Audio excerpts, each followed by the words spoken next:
Hello বন্ধুরা, আপনারা কেমন আছেন? আপনারা নিশ্চয়ই ভালো আছেন এবং আমাদের বাগানের কাজগুলো ভীষণ ভালো আছে। আমরাও ভালো আছি এবং আমাদের বাগানের কাজগুলো ভালো আছে। আমরা দেখছেন দেবারতী চন্দ্রশালী। টাইটেল আর থাম্বনেল থেকে বুঝতেই পেরে গেছেন আমরা কী বিষয় নিয়ে আলোচনা করছি। আজকে আলোচ্য বিষয় হচ্ছে লক্ষ্মী জবা। অনেকেই কমেন্ট করছেন, দাদা আমার লক্ষ্মী জবা গাছে ফুল আসছে না, কেন আসছে না? তো সেটা তো আমি বুঝতেই পারলাম না যে কেন আসছে না, আপনি বলতেও পারলেন না। তো আমার গাছটা আমি দেখাচ্ছি, দেখুন আমার গাছটা কেমন ঝোপালো আছে, ঝোপালো, আর তার সাথে সাথে ফুল দেখুন। তো আমার গাছ যদি এরকম হয় তো আপনাদের গাছ হচ্ছে না কেন? এটা হচ্ছে মেন পয়েন্ট। তো যদি আমার কাছে এরকম ফুল আসে বা এত ব্রাঞ্চ হয়, তো আপনাদের কাছে নিশ্চয়ই হবে। নিশ্চয়ই পরিচর্যার মধ্যে কিছু ভুল বা হচ্ছে, যার জন্যে বা খাবারের মানে যে খাবারটা আমরা দিতে বলছি সেই খাবারটা যদি আপনারা দিতে না পারেন, তাহলে কিন্তু ফুল একদমই আসবে না। তো এই সময় দাঁড়িয়ে এপ্রিল মাসে আমরা কী পরিচর্যা করছি এই লক্ষ্মী জবা গাছে? তো এই এপ্রিল মাসে আমাদের লক্ষ্মী জবা গাছে প্রচুর পরিমাণে ফুল আনতে গেলে যেটা মেন করতে হবে, আমাদের গাছে একটা সুন্দর মালচিং করতে হবে। কেননা মাটি গরম হয়ে গেলে কিন্তু ফুল আপনাকে দেবে না। তো তার জন্যে আমরা মালচিং করে দেবেন, এবং কীভাবে মালচিং করবেন, কী দিয়ে মালচিং করবেন, সমস্তটা আমি ডিটেলসে এই ভিডিওর মাধ্যমে জানাবো। যদি ভিডিওটা আমাদের ভালো লাগে তো অবশ্যই একটা লাইক করবেন, শেয়ার করবেন, সাবস্ক্রাইব করবেন, বেল বাটনটা প্রেস করবেন, আর অল নোটিফিকেশানটা সবসময় অল করে রাখবেন। আর যদি কোনো রকম প্রশ্ন থাকে তো অবশ্যই আমাকে কমেন্ট করবেন।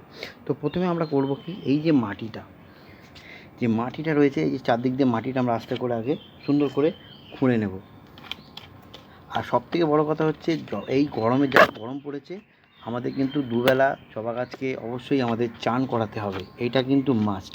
চান করালে আমরা দুদিক থেকে উপকার হবে। একটা হচ্ছে আমাদের মিলিবাগটা একদম লাগবে না, কারণ ঠান্ডা জলে যদি আপনি জবা গাছকে চান করান তাহলে একদম কিন্তু মিলিবাগ লাগবে না। আর অবশ্যই করে মাসে একবার আপনাকে একটা অনুখাদ্য অবশ্যই স্প্রে করতে হবে। সেটা বায়োভিটা এক্স হোক, আপনার কাছে যেটা আছে সেটা অবশ্যই আপনাকে মাসে একবার করে আপনাকে সেটা স্প্রে করতে হবে। আর মাঝে মাঝে একবার কাকা আপনি স্প্রে করে দিতে পারেন। তো যদি আপনি মনে করেন 15 দিনে মনে করেন 1 তারিখে যদি আপনি একটা অনুখাদ্য গাছকে স্প্রে করেন, তো ঠিক তার 15 দিনের মাথায় গিয়ে আপনি কিন্তু কাকা অবশ্যই এটা স্প্রে করবেন। তো তাহলে দেখবেন পাতা ফ্রেশ থাকবে। আর যদি ঠান্ডা জলে যদি আপনি এবেলা ওবেলা যদি চান করাতে পারেন, তাহলে কিন্তু পাতা একদম সুন্দর থাকবে, যেমন আমার আছে। দেখতে পাচ্ছেন আমার কোনো মিলিবাগ নেই, কোনো রকম পোকামাকড়ের উৎপাত নেই, পাতা একটা হলদে নেই। তো এই জন্যে কি আমি সকাল বিকেল কিন্তু গাছে এই ঠান্ডা জলে যে স্প্রে করার ব্যাপারটা থাকে সেটা আমি কন্টিনিউ করতে থাকি। এবার চলে আসছি আমরা কীরকমভাবে মালচিং করব, কী দিয়ে মালচিং করব। আপনি মালচিং করতে পারেন গোবর সার, পাতা পচা সার, ভার্মি কম্পোস্ট, যেটা আপনার কাছে অ্যাভেলেবেল আছে আপনি সেটা দিয়েই করতে পারেন। তো এই একটা টবের জন্যে আপনি যেরকম সাইজে টব হোক না কেন, আপনি 1 মুঠো নিয়ে নেবেন। 1 মুঠো ভার্মি কম্পোস্ট হোক, পাতা পচা সার হোক, বা গোবর সার হলে গোবর সারটা একটু দেখে নেবেন যাতে 1 বছরে পুরনো হয়, নাহলে কিন্তু ফাঙ্গাস আবার লেগে যেতে পারে। তো আমি এই যে ভার্মি কম্পোস্ট দিয়ে আমি এরকমভাবে আগে কিন্তু একটা মালচিং সুন্দর করে আমি করে দিচ্ছি, কারণ আমার একটু বড় টব আছে, মানে টব মানে ওই 20 লিটারের জার কেটে আমি বানাই সবসময়। তো দেখুন আমি এরকমভাবে মালচিং করে দিলাম। এই মালচিংটা যদি আপনি করে দেন, তাহলে আপনার যেরকমভাবে আমরা যেরকমভাবে করছি, যদি আপনিও সেরকমভাবে করতে পারেন, তাহলে আপনার কাছেও আমার বাগানের এই যে গাছটা আমার রয়েছে যেমন ঝোপালো হবে, তার সাথে সাথে কিন্তু ফুলটাও প্রচুর পরিমাণে আসবে। তো নেক্সট আমরা কী খাবারটা প্রদান করছি, নেক্সট এসে যাচ্ছে আমরা কী খাবারটা দিচ্ছি। এই যে খাবারটা আমি রেখেছি সেটা কী কী আছে, এই খাবারটা যদি আপনারা ঠিক 15 থেকে 20 দিনের গ্যাপে একবার করে দিতে পারেন, বা মাসে 2 বারও যদি দিতে পারেন, তাহলে আপনার গাছেও কিন্তু প্রচুর পরিমাণে ফুল আসবেই আসবে। তো দেখে নিই প্রথমে কী কী রেখেছি। প্রথমে দেখুন এখানে রেখেছি হচ্ছে হাড় গুঁড়ো, এটা সিং চাচা। তারপরে এখানে রেখেছি হচ্ছে ম্যাগনেসিয়াম সালফেট। নেক্সট আমি কী রেখেছি, নিম খোল।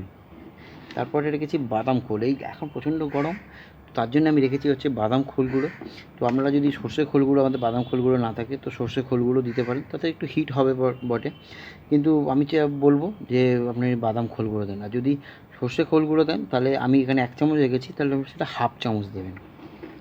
এখানে রেখেছি লেদার মিল্ট। অনেকে লেদার মিল্ট মানে ম্যানেজ করতে পারছেন না, যারা ম্যানেজ করতে পারবেন না তাহলে দেওয়ার দরকার নেই।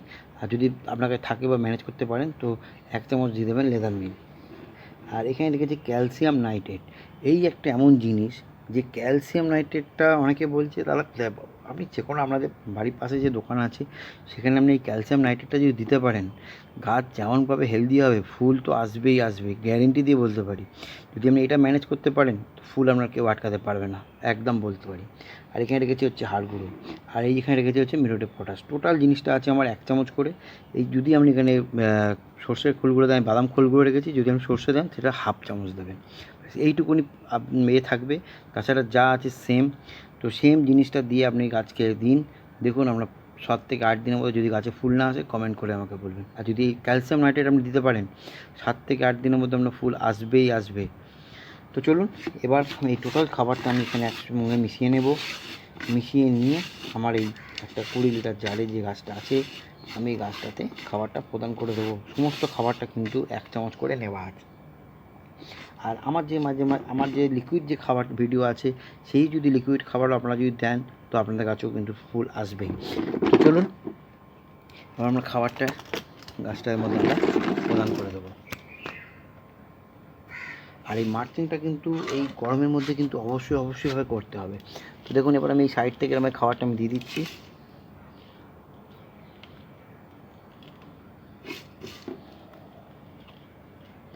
সুন্দর করে দেওয়া হয়ে গেল। এবার তো অবশ্যই আমরা জল দিয়ে দেবো। সুন্দর করে আমরা এবার এখান থেকে এরমভাবে সাইড থেকে জল আমরা কিন্তু দিয়ে দেবো। এইভাবে যদি আপনারা পরিচর্যা করেন, আপনাদের কাছে ফুল আসবেই আসবে, কেউ আটকাতে পারবে না আপনার ফুল না আসা। তো এইভাবে পরিচর্যা করতে থাকুন। আর যদি কোনো রকম প্রশ্ন থাকে তো অবশ্যই আমাকে কমেন্ট করুন। বুঝতে না পারলে আরেকবার দেখুন, নাহলে আমাকে কমেন্ট করুন, উত্তর আমি দিয়ে দেবো। তো চলুন আজকে ভিডিওটা এই অবধি।